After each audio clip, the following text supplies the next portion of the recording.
గౌరవ సభ్యులు కౌశిక్ రెడ్డి గారు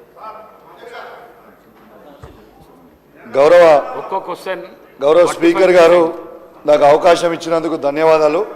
గౌరవ ఇరిగేషన్ మినిస్టర్ గారు సభలో ఉన్నారు కాబట్టి నా నియోజకవర్గంలో దాదాపు కల్వెల ప్రాజెక్ట్ అని నా పక్క నియోజకవర్గమైన మానకొండూరులో ప్రాజెక్ట్ ఉన్నప్పటికీ ఆ దానికి కింద నా నియోజకవర్గం సంబంధించిన వీణవంక మండల్ జమికుంట మండల్కి దాదాపు 5-6 వేల ఎకరాలకి నీళ్ళు వచ్చే ప్రాజెక్ట్.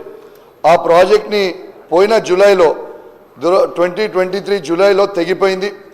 ఆ తెగిపోయిన తర్వాత ఆ రోజు కలెక్టర్ గారిని రిక్వెస్ట్ చేసి ఎంబడబడి ఆ రోజు డిపిఆర్ వేసి 70 crores డిపిఆర్కి వేసి ఆ డిపార్ట్మెంట్కి వచ్చింది. దయచేసి ఇరిగేషన్ మినిస్టర్ గారిని రిక్వెస్ట్ చేస్తూ ఉన్నాను, అన్ని నియోజకవర్గాలకి 100 కోట్ల రూపాయలు మీరు ఇస్తున్నట్టు చెప్తా ఉన్నారు.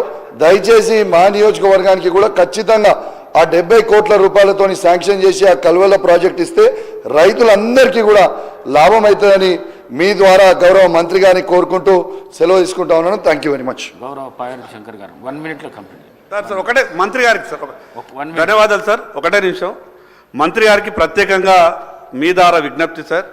నా ఆదిలాబాదులో 90% కోటా చెనాక అనే ప్రాజెక్టుకు 90% నిధులు 1500-1600 కోట్లు ఖర్చు పెట్టి అది చివరి దశలో ఉన్నది.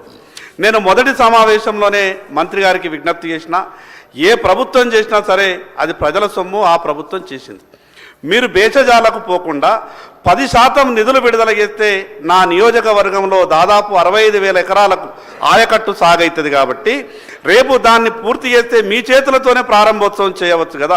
దయచేసి మంత్రి గారు ఒక విషయం ఏంటంటే సార్, మా ఆదిలాబాద్ వెనుకబడ్డ ప్రాంతం సార్.